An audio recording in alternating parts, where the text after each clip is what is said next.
দেখছেন সেরা 10, জহিতা রয়েছে আপনাদের সঙ্গে। বিধানসভা উপনির্বাচনে জয়ী দুই তৃণমূল প্রার্থী সায়ন্তিকা বন্দ্যোপাধ্যায়, রেয়াত হোসেনের শপথ গ্রহণ ঘিরে বেড়েই চলেছে জটিলতা। সংবিধান প্রণেতা আম্বেদকরের মূর্তির পাদদেশে সংবিধান হাতে ধর্নায় সায়ন্তিকা, রেয়াত।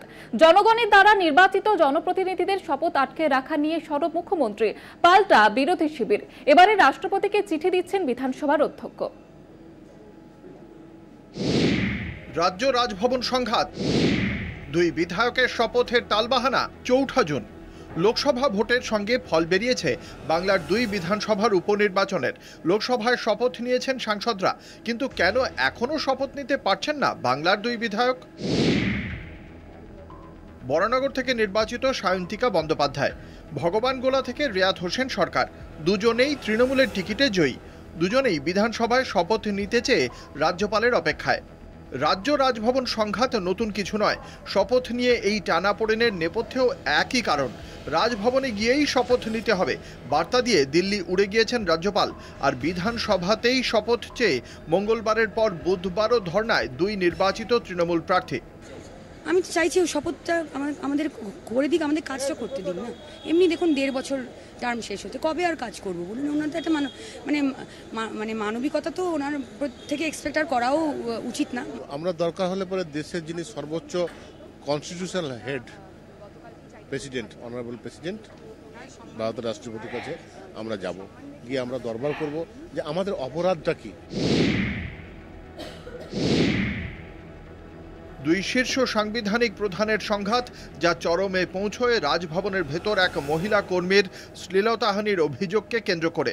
আজকে জেতার পরেও 1 মাস ধরে আমার এমএলএরা বসে আছে, গভর্নর ওত দিতে দিচ্ছে না। মানুষ সিলেক্ট করেছে, ওনার কি অধিকার আছে তাদের ওত দিতে না দেয়? উনি স্পিকারকে অথরাইজ করবেন, ডেপুটি স্পিকারকে অথরাইজ করবেন, না হলে নিজে অ্যাসেম্বলিতে যাবেন। ওনার রাজভবনে কেন সবাই যাবে? রাজভবনে যা কীর্তি কেলেঙ্কারি চলছে, তাতে মেয়েরা যাতে ভয় পাচ্ছে আমাকে কমপ্লেন করেছে। শপথ গ্রহণ নিয়ে বেড়ে চলা জটিলতায় কটাক্ষ বিরোধী শিবিরের। শপথ গ্রহণ নিয়ে লাগাতার এই দড়ি টানাটানির জট কিভাবে খুলবে? সংবিধানের নিদান কি? উত্তর খুঁজছেন বিশেষজ্ঞরা। দেবজ্যোতি ঘোষ ও কল্লোল মণ্ডলের রিপোর্ট, কলকাতা টিভি। কলকাতার রাস্তা এবং ফুটপাথে বেআইনি দখলদারি নিয়ে মমতার কড়া বার্তা। তৎপর পুলিশ প্রশাসন, তড়িঘড়ি শুরু উচ্ছেদ অভিযান, জানিয়ে উঠছে একাধিক প্রশ্ন। আপাতত 1 মাসের বিরতি, এই সময়ের মধ্যে সমীক্ষা করে সমাধানের নির্দেশ। দুদিন আগেই কলকাতার রাস্তা, ফুটপাথে বেআইনি দখলদারি রুখতে কড়া হুঁশিয়ারি দেন মুখ্যমন্ত্রী মমতা বন্দ্যোপাধ্যায়। তারপরেই অ্যাকশনে পুলিশ প্রশাসন, জায়গায় জায়গায় হকার উচ্ছেদ। আর এই হকার উচ্ছেদ অভিযান ঘিরেই বেশ কিছু প্রশ্ন উঠছে। আমি তো আপনাদের বারণ করিনি, কারণ হকারিটাও মনে রাখবেন একটা ব্যবসা, তাদের সংসারগুলোই বা চলবে কি করে? লোকাল কাউন্সিলররা চোখে দেখেও দেখে না। আমি তো বলছি না তাদের সরিয়ে দেওয়া হোক, আমি বলছি একটা নির্দিষ্ট জোন করা হোক। আমি আপনাকে 3 মাস টাইম দিচ্ছি। হকার জোনের জন্য বাড়ি আপনারা আশেপাশে নিশ্চয়ই পাবেন, না পেলে ছোট্ট একটু জমি নিয়ে করে দিন। আর দয়া করে আমার কাছে প্ল্যানটা পাঠান। কলকাতার আইডেন্টিটি নষ্ট হয়ে যাচ্ছে। একই রকম ভাবে জেলাগুলিতেও নির্দিষ্ট এলাকায় হকার জোন তৈরি করে সমীক্ষার নির্দেশ দিয়েছেন মুখ্যমন্ত্রী। কিন্তু প্রশ্ন উঠছে, এই অবস্থা তৈরি হলো কিভাবে? কে বা কারা দায়ী? লোক সম্বরণ করুন। এক্ষেত্রে লোকাল যারা আছে, নেতা, পুলিশ, তারা সবচেয়ে বেশি দায়ী। প্রথমে বসাচ্ছেন, তারপরে গিয়ে বুলডোজার দিয়ে উচ্ছেদ করতে যাবেন। আমি এই পলিসিটাকে মানি না। আমি যে পলিসিটা মানি, প্রথম থেকেই রেস্ট্রিকশন করতে হবে। যে কাউন্সিলরের এলাকায় এটা চলবে, সেই কাউন্সিলর অ্যারেস্ট হবে। শুধু হকার সমস্যাই নয়, কলকাতা শহর জুড়ে রয়েছে যত্রতত্র বেআইনি পার্কিংও, যা নিয়ে কড়া বার্তা মমতার। অবিলম্বে বেআইনি পার্কিং ভেঙে দেওয়ার নির্দেশ। একই সঙ্গে পুরনো বাজারগুলি সংস্কারের দিকেও নজর দিতে নির্দেশ মুখ্যমন্ত্রীর। কেউ কেউ টাকা খেয়ে ইল্লিগাল পার্কিং দিয়ে দিচ্ছে, এবং সবচেয়ে বেশি ইল্লিগাল পার্কিং আজকে বিজেপির আছে। If I am not wrong, আমি উইদাউট ইনভেস্টিগেশন কোনো কথা বলি না। বৃহস্পতিবারের বৈঠকে ঠিক করা হয়েছে আপাতত 1 মাস বন্ধ থাকবে দখল মুক্তি উচ্ছেদ অভিযান। এই 1 মাসের মধ্যেই যাবতীয় সমীক্ষার কাজ সেরে ফেলবে প্রশাসন। কলকাতা টিভি। মুখ্যমন্ত্রী করা বার্তা, তারপরে জবরদখল তুলে দিতে পুলিশকে সঙ্গে নিয়ে অভিযান পুরসভার। একাধিক জেলায় চলল যৌথ অভিযান।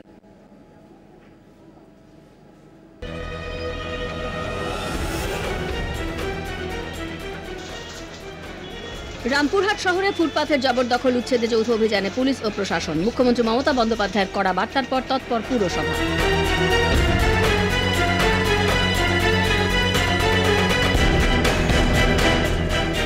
মুখ্যমন্ত্রীর উদ্বেগ প্রকাশের পর ফুটপাথ দখল করে থাকা অস্থায়ী দোকান ভাঙা শুরু করেছে সিউড়ি পুরসভা। জবরদখল উচ্ছেদে 11 দিনের একটি তালিকা তৈরি করা হয়েছে। হাসপাতাল মোড়ের ফুটপাথ দখল করে থাকা দোকানগুলি ভাঙার সিদ্ধান্ত। অনেক জায়গাতেই অস্থায়ী দোকান সরিয়ে নিয়েছেন দোকানিরাও।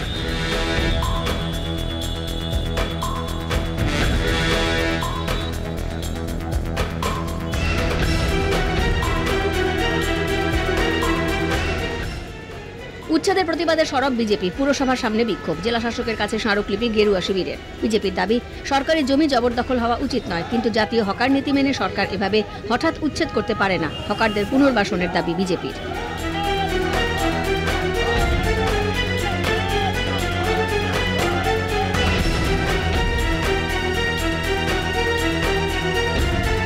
জলপাইগুড়ির বানারহাট ব্লকের সাঁকোয়াঝোড়া গ্রামে বিজেপি পঞ্চায়েতের মদতে মরা নদী বিক্রির মতো গুরুতর অভিযোগ। কালুয়া নদীর গা ঘেঁষে বেআইনিভাবে চলছে জলাশয় খনন। সেচ দপ্তরের অনুমতি ছাড়াই বোল্ডার দিয়ে পার বাঁধানোর কাজ। নদীর গতিপথ খুঁড়িয়ে দেওয়ার চেষ্টার অভিযোগ জমির মালিকের। পুকুর খননের অনুমতি দেওয়ার কথা স্বীকার করেছেন বিজেপির পঞ্চায়েত সদস্য বাপি রায়। বিজেপির মণ্ডল সভাপতি কৌশিক নন্দীর দাবি, পঞ্চায়েত সদস্য এনওসি দিয়ে থাকলে ব্যক্তিগতভাবে দিয়েছে, তার দায় দল নেবে না।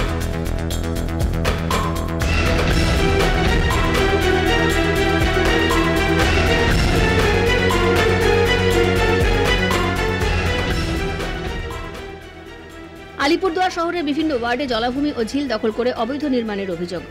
মুখ্যমন্ত্রীর কড়া বার্তার পর আলিপুরদুয়ার শহরের বিভিন্ন জলাভূমি পরিদর্শন করেন আলিপুরদুয়ারের বিধায়ক সুমন কাঞ্জিলাল।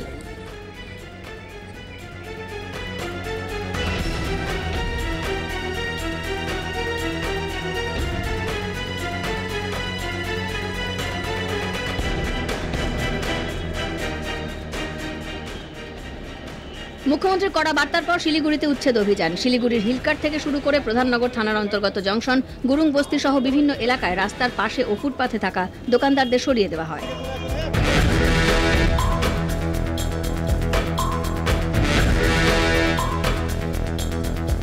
ফুটপাথ জবরদখল করে ব্যবসা করা যাবে না। জনসাধারণের সুবিধার্থে ফুটপাথ মুক্ত রাখতে হবে। জলপাইগুড়ি কোতোয়ালি থানা থেকে বিশাল পুলিশ বাহিনী শহরের বিভিন্ন জায়গায় অভিযান চালায়।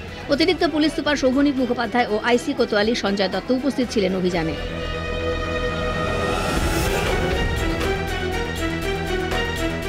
হকার উচ্ছেদ ঘিরে ডানলপে ধুন্ধুমার। ফুটপাথ থেকে হকারদের তুলতে হবে অভিজাত রেস্তোরাঁর সরঞ্জাম। প্রশাসনের কাজে ক্ষুব্ধ হকারদের বিক্ষোভ। হকারদের অভিযোগ, টাকার বিনিময়ে মাল্টি কুইজিন রেস্টুরেন্টগুলি চলছে।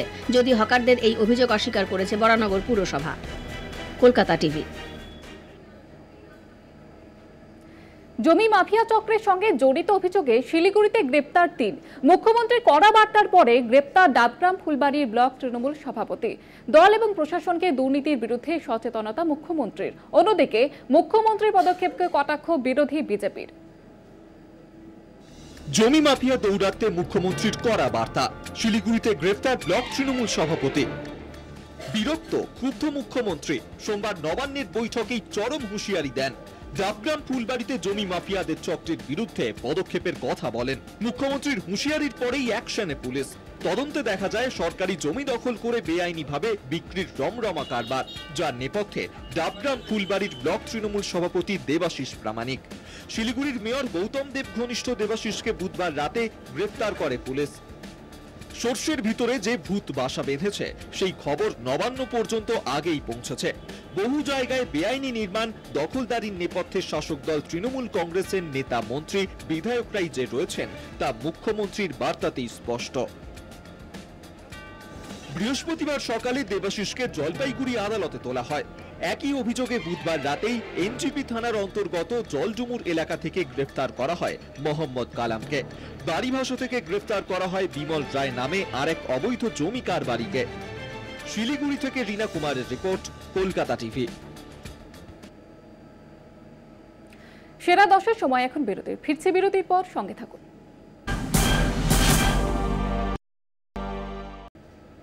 ফিরে এলাম বিরতির পর। এবার যে খবরের দিকে নজর রাখবো, তারাতলার কারখানা বন্ধ করে দিয়েছে ব্রিটানিয়া কোম্পানি।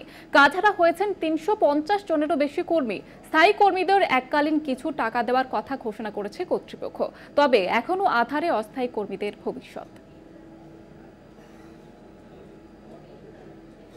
বোরোলিন যেমন বঙ্গজীবনের অঙ্গ, তেমনি বাঙালির আবেগের সঙ্গে জড়িয়ে ব্রিটানিয়া বিস্কুট। সকাল সাঁঝে এক পেয়ালা চায়ের সঙ্গে যোগ্য সঙ্গত করে এই বিস্কুট। তবে মে মাসে উৎপাদন বন্ধ রাখার পর জুন থেকে তারাতলার ইউনিট বন্ধ করে দিয়েছে ব্রিটানিয়া কোম্পানি। এটি ছিল দেশে ব্রিটানিয়ার দ্বিতীয় বৃহত্তম ইউনিট। এই ইউনিট বন্ধ হয়ে যাওয়ায় ধাক্কা লেগেছে কোম্পানির স্থায়ী অস্থায়ী কর্মীদের। দীর্ঘদিন ধরে একটা কোম্পানির উপরে ডিপেন্ড করে এই এলাকা শুধু নয়, এলাকার থেকেও অনেক দূর দূরান্ত থেকে মানুষ এসে এখানে জীবিকা নির্বাহ করে। সেই ক্ষেত্রে কোম্পানি একটা বন্ধ হয়ে যাওয়া মানে প্রচুর মানুষের, যারা ডিরেক্টলি আছে কিংবা যারা ইনডাইরেক্টলি আছে, তারা প্রত্যেকেই কোনো না কোনোভাবে ক্ষতিগ্রস্ত হবে। 122 জন স্থায়ী এবং 250 জন অস্থায়ী কর্মীর সংসার চলত ব্রিটানিয়ার তারাতলা ইউনিটে কাজ করে। স্থায়ী কর্মীদের কিছুটা হলেও আর্থিক সুবিধা দিয়েছে কোম্পানি। কোম্পানির 10 বছরের পুরনো কর্মীদের 22 লক্ষ টাকা দিয়েছে ব্রিটানিয়া। 6 থেকে 10 বছরের মধ্যে যারা কাজ করেছেন তারা পাবেন 18 লক্ষ টাকা। তার থেকে কম পুরনো কর্মীরা পাচ্ছেন 13 লক্ষ টাকা। অস্থায়ী কর্মীদের সুরাহার কোনো কথা অবশ্য শোনায়নি কোম্পানি। বেকারের সংস্থা বাড়িয়ে দিচ্ছে, যারাও চাকরি করতো তারাও বেকার হয়ে যাচ্ছে। এবার তারা এখন কি পরিস্থিতি, তাদের সংসার কিভাবে চলবে তারা নিজেরাও বুঝতে পারছেন। তারাতলায় ব্রিটানিয়া কোম্পানিকে কেন্দ্র করে গড়ে উঠেছিল বাজারহাট। ব্রিটানিয়া কোম্পানি বন্ধ হওয়ায় ভাটা পড়েছে তাদের বেচাকেনাতেও। ব্যবসা দেখো, সে তো একটুখানি করবি, কম বেশি করে পড়ে। কতগুলি দোকান রয়েছে এই লাইনে? হ্যাঁ, অনেক দোকান। তারাতলার আগে ব্রিটানিয়ার মুম্বাই এবং চেন্নাই ইউনিটও বন্ধ করেছে ব্রিটানিয়া। এই মুহূর্তে উৎপাদন বাড়াতে নতুন যন্ত্রপাতি সংবলিত উন্নততর ইউনিটকে বেশি গুরুত্ব দিচ্ছে তারা। তারাতলা থেকে শুভজিৎ চক্রবর্তী, কলকাতা টিভি। কলকাতা টিভির খবরের জের, ভারত ভুটান সংযোগকারী সেতু পরিদর্শনে গেলেন বর্ডার রোড অর্গানাইজেশন আধিকারিকরা। অন্যদিকে নদীবাঁধ ভগ্নপ্রায় আলিপুরদুয়ারে। আতঙ্কে ঘুম মুড়েছে ডুয়ার্সের রাধারানী চা বাগানের এলাকার বাসিন্দারা। 17 নম্বর জাতীয় সড়কের সঙ্গে ভারত ভুটান সড়কের সংযোগস্থলে অবস্থিত সেতু। ভুটানের সামচি থেকে ভারত হয়ে বাংলাদেশে যাওয়া কয়েকশো পণ্যবাহী গাড়ির যাতায়াত এই সেতু দিয়ে। কিন্তু সেতুটির নিচের অংশের কংক্রিটের চাঙড় ভেঙে লোহার রড বেরিয়ে গিয়েছে। পাশাপাশি হাতিনালার তীব্র জলস্রোতে সেতুটির পিলারের নিচের অংশের মাটি সরে আলগা হয়ে গিয়েছে। সেই খবর প্রকাশ্যে আনতেই নড়েচড়ে বসল বর্ডার রোড অর্গানাইজেশনের আধিকারিকরা। তারা যান সেতু পরিদর্শনে। সঙ্গে ছিল জেনারেল রিজার্ভ ইঞ্জিনিয়ারিং ফোর্স। জায়গা পরিদর্শন করে সেই রিপোর্ট ঊর্ধ্বতন কর্তৃপক্ষকে পাঠানোর সিদ্ধান্ত নেন তারা। অন্যদিকে ডুয়ার্সের রাধারানী চা বাগান এলাকায় পানা নদীর বাঁধ ভাঙার আতঙ্কে ঘুম উড়েছে বাসিন্দাদের। দ্রুত সংস্কার না করে এইভাবে পড়ে থাকলে বিস্তর এলাকা জলমগ্ন হয়ে পড়ার আশঙ্কা বাসিন্দাদের। इरिगेशन डिपार्टमेंट आदमी जो काम करता है वो आता ही नहीं है, यहाँ पे कुछ देखता है रिपोर्ट भी करता नहीं वो।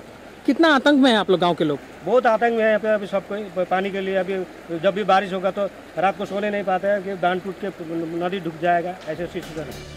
খবর পেয়ে এলাকা পরিদর্শন করেন কালচিনির বিধায়ক বিশাল লামা এবং নিজস্ব উদ্যোগে ব্যবস্থা নেওয়ার আশ্বাস দেন। আমি আসার সময় ইরিগেশন ডিপার্টমেন্টের কথা করে আসছি। এর আগে আমি বলেছিলাম জেসিবি দিয়ে একটু চ্যানেলটা আমরা অন্যভাবে, যেহেতু জলটা ব্রিজের নিচে থেকে যাওয়া হোক, সেই ব্যবস্থাটা আমাদেরকে করতে হবে। এখন দেখার বর্ষার আগে উত্তরবঙ্গে বাঁধ ভাঙার সমস্যা থেকে সুরাহা মেলে কিনা। কলকাতা টিভি। ভোট মিটেছে, বন্দে ভারতের গতি কমিয়ে দিতে পারে রেল মন্ত্রক। শুধু বন্দে ভারত নয়, স্পিড কমানো হতে পারে গতিমান এক্সপ্রেস ট্রেনেরও। যাত্রী নিরাপত্তার কথা ভেবে এইসব ট্রেনের গতি ঘন্টায় 160 কিলোমিটার থেকে কমিয়ে 130 করার জন্য রেল বোর্ডকে চিঠি দিয়েছে রেলের বিভিন্ন ডিভিশন।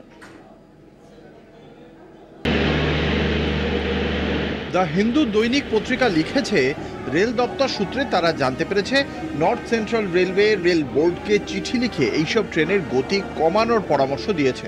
ট্রেনগুলি হলো দিল্লি ঝাঁসি দিল্লি গতিমান এক্সপ্রেস, দিল্লি খাজুরাহ দিল্লি বন্দে ভারত এক্সপ্রেস, দিল্লি রানী কমলাপতি দিল্লি বন্দে ভারত এক্সপ্রেস এবং দিল্লি রানী কমলাপতি দিল্লি শতাব্দী এক্সপ্রেস। নর্থ সেন্ট্রাল রেলওয়ে রেলবোর্ডকে চিঠিতে বলেছে, যাত্রীর নিরাপত্তার স্বার্থে বন্দে ভারত এবং গতিমান এক্সপ্রেস ট্রেনের গতি যেমন কমিয়ে করা হোক ঘন্টায় 160 থেকে 130 কিলোমিটার, তেমনি শতাব্দীর গতি কমিয়ে করা হোক 150 থেকে 130 কিলোমিটার ঘন্টায়। একই সঙ্গে বলা হয়েছে, ট্রেনের গতিতে এই ধরনের পরিবর্তনের অন্তত 10টি সুপারফাস্ট ট্রেনের টাইম টেবিলেও কিছু পরিবর্তন ঘটবে। যাত্রার সময়ও 25 থেকে 30 মিনিট করে বাড়বে। দ্য হিন্দু পত্রিকা লিখেছে, তারা জানতে চেয়েছিলেন কাঞ্চনজঙ্ঘা এক্সপ্রেসের দুর্ঘটনার কারণেই এই প্রস্তাব। জবাবে নর্থ সেন্ট্রাল রেলওয়ের এক উচ্চপদস্থ আধিকারিক বলেছেন, দিল্লি আগ্রা ঝাঁসি রুটে train protection and warning system বা TPWS অকেজো হওয়ার ঘটনার পরিপ্রেক্ষিতেই এই গতি মন্থর করার প্রস্তাব। ভোটের আগে গত বছর 6 নভেম্বরের নর্দার্ন রেলওয়ের পক্ষ থেকে পাঠানো যাত্রী স্বার্থে ট্রেনের গতি কমানোর একটি প্রস্তাব রেল বোর্ডের কাছে এখনও বিবেচনাধীন অবস্থায় পড়ে রয়েছে। এরপর গত মঙ্গলবার নর্থ সেন্ট্রাল রেল কর্তৃপক্ষ ফের চিঠি লিখেছে যাত্রীর নিরাপত্তার স্বার্থে রেল বোর্ডকে ট্রেনের গতি কমানোর জন্য। যাত্রীর নিরাপত্তার স্বার্থে বিশেষজ্ঞদের এত চিঠি লেখালেখি সত্ত্বেও রেল বোর্ড গতি কমানোর সিদ্ধান্ত নিতে পারছে না কেন? দ্রুতগতির ট্রেনের কথা বিজেপির নির্বাচনী প্রচারে বারবার উঠে এসেছে। স্বয়ং প্রধানমন্ত্রী লোকসভা ভোটের আগে বেশ কয়েকটি দ্রুতগতির বন্দে ভারত উদ্বোধন করেছেন বিভিন্ন রাজ্যে। গতি কমালে কি সেই প্রচার দুর্বল হয়ে পড়ত? তাই কি ভোটের পরে গতি কমানোর সিদ্ধান্ত নেওয়া হতে চলেছে? সেই প্রশ্ন কিন্তু রাজনৈতিক মহলে উঠছে। কলকাতা টিভি। ভারতের ধর্মীয় স্বাধীনতা নিয়ে কঠোর সমালোচনা করল মার্কিন যুক্তরাষ্ট্র। বিশ্বজুড়ে ধর্মীয় স্বাধীনতার সংকোচন, মুসলিম এবং ইহুদিদের অবস্থা, এই নিয়ে একটি বিস্তারিত রিপোর্ট প্রকাশ করেছে US secretary of state Antony Blinken. রিপোর্টে পৃথিবীর ধর্মীয় সংখ্যালঘুদের ওপরে অত্যাচার, সংখ্যালঘুর কাছে বিদ্বেষের শিকার হওয়া, রাষ্ট্রের উদ্বেগজনক ভূমিকার ঘটনা নিয়ে সব পক্ষকে সতর্ক করা হয়েছে। রিপোর্টে ভারতকে নিয়ে বিশেষ উদ্বেগ প্রকাশ করা হয়েছে। ভারতে ধর্মীয় স্বাধীনতা নিয়ে এবার উদ্বেগ প্রকাশ মার্কিন যুক্তরাষ্ট্রের। সম্প্রতি US secretary of state Antony Blinken একটি রিপোর্ট প্রকাশ করেছেন। ওই রিপোর্টটির নাম US state departments 2023 religious freedom report. Report প্রকাশ অনুষ্ঠানে অ্যান্টনি ব্লিংকেন বলেন, মার্কিন যুক্তরাষ্ট্রেও ইহুদি এবং মুসলিমদের প্রতি বিদ্বেষ ছড়ানোর ঘটনা উদ্বেগজনকভাবে বাড়ছে। একই সঙ্গে তিনি বলেন, আমরা দেখতে পাচ্ছি ভারতের ঘৃণা ভাষণ বাড়ছে। সংখ্যালঘু মানুষদের উপাসনাস্থল, বাড়ি ভেঙে গুঁড়িয়ে দেওয়ার ঘটনা উদ্বেগজনকভাবে বেড়ে চলেছে ভারতে। একই সঙ্গে ভারতে কঠোর করা হচ্ছে মানুষের ধর্ম পরিবর্তনের অধিকার সংক্রান্ত আইন। ভারত প্রসঙ্গে অ্যান্টনি ব্লিংকেনের সমালোচনাতেই বিষয়টি মিটে যায়নি। ভারতের বিরুদ্ধে ব্যবস্থা গ্রহণের দাবি উঠেছে। ধর্মীয় স্বাধীনতা রাষ্ট্রের হাতে সংকুচিত এমন দেশগুলিকে কালো তালিকাভুক্ত করার সময় ভারতের নামও বিবেচিত হওয়া উচিত, এমনও দাবি উঠেছে। যদিও ভারতের সঙ্গে আমেরিকার যে ধরনের বাণিজ্যিক সম্পর্ক, তাতে এমন ঘটনা ঘটার সম্ভাবনা কম। তাছাড়া আন্তর্জাতিক রাজনীতিতে শক্তির বিন্যাসের ক্ষেত্রে চীনের প্রতিবেশী দেশ হিসেবে ভারতের আলাদা গুরুত্ব রয়েছে আমেরিকার কাছে। ফলে বিশেষজ্ঞদের ধারণা, ভারতের ধর্মীয় স্বাধীনতা সংকুচিত হচ্ছে। এই নিয়ে আমেরিকা যতই সমালোচনা করুক না কেন, শেষ পর্যন্ত এই নিয়ে খুব বেশি দূর এগোবে না তারা। কলকাতা টিভি। পপ তারকা মাইকেল জ্যাকসনের প্রয়াণ দিবসে শিল্পীকে শ্রদ্ধা ভক্তদের। ক্যালিফোর্নিয়ার তার সমাধিস্থলে এদিন ভিড় জমান ভক্তেরা। অন্যদিকে বাবার ৫৫ মৃত্যুবার্ষিকীতে প্রিন্স জ্যাকসন একটি ছবি পোস্ট করে মাইকেল জোসেফ জ্যাকসন জানিয়েছেন, মিস ইউ পপস। সারা দুনিয়ায় কিং অব পপ নামে খ্যাত মাইকেল জ্যাকসন প্রয়াত হয়েছিলেন 25শে জুন। বৃহস্পতিবার তাঁর ৫৫ মৃত্যুবার্ষিকী। প্রিয় পপ তারকার প্রয়াণ দিবসে ক্যালিফোর্নিয়ায় তার সমাধিস্থলে এদিন ভিড় জমান ভক্তেরা।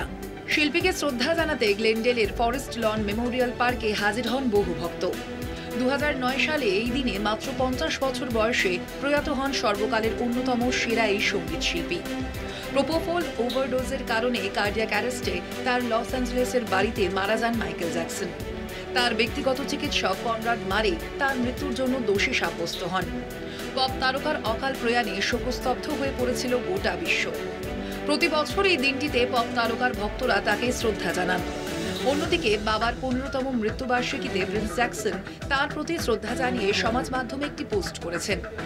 1993 সালে মাইকেল জ্যাকসনের পারফর্ম করা একটি ছবি পোস্ট করে মাইকেল জোসেফ জ্যাকসন জুনিয়র লিখেছেন, miss you pops. Kolkata TV. ব্রাজিলে ভয়াবহ প্রাকৃতিক দুর্যোগ, জলবায়ু পরিবর্তনের কারণে বন্যা পরিস্থিতি দক্ষিণ ব্রাজিল জুড়ে। প্রায় 40 দিন ধরে প্রাকৃতিক বিপর্যয়ে মৃত্যু হয়েছে অন্তত 170 জনের, বাস্তুচ্যুত প্রায় 4 লক্ষ মানুষ।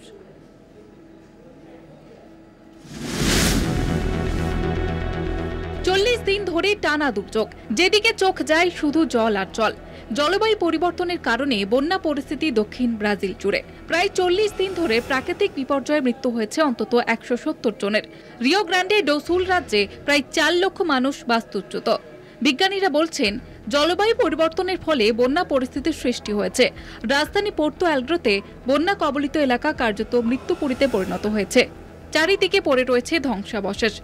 তাকুয়ারি নদীর অববাহিকা শহরে লাজেদো এস্ট্রেলা পুরোপুরি ভেসে যায়। কিছু কিছু জায়গায় জল কমে যাওয়ার পরেও ঘরে ফিরতে পারছেন না বাসিন্দারা। এখনো জারি উদ্ধার কাজ। বন্যার ফলে রিও গ্রান্ডে বিদ্যুৎ সংযোগ ব্যবস্থা, পানীয় জল পরিষেবা ভেঙে পড়ে। রাষ্ট্রসংঘের আবেদন, দেশের সরকারকে আবহাওয়ার পরিবর্তনের ইঙ্গিত দিতে হবে। এমনকি রাষ্ট্রসংঘের আবহাওয়া নিয়ে পরিকল্পনায় সামিল হওয়ার কথাও বলা হয়েছে। 80 বছরের রেকর্ড এই বছরের বন্যা পরিস্থিতি। 10 বছর ধরে সতর্কতা জারি করেছে আবহাওয়া দপ্তর। উপযুক্ত ব্যবস্থা নেওয়ার আবেদন করা হয়েছে ব্রাজিল প্রশাসনের তরফ থেকে। কলকাতা টিভি। সেরা 10 পর্যন্ত দেখতে থাকুন কলকাতা টিভি রাত 3-7।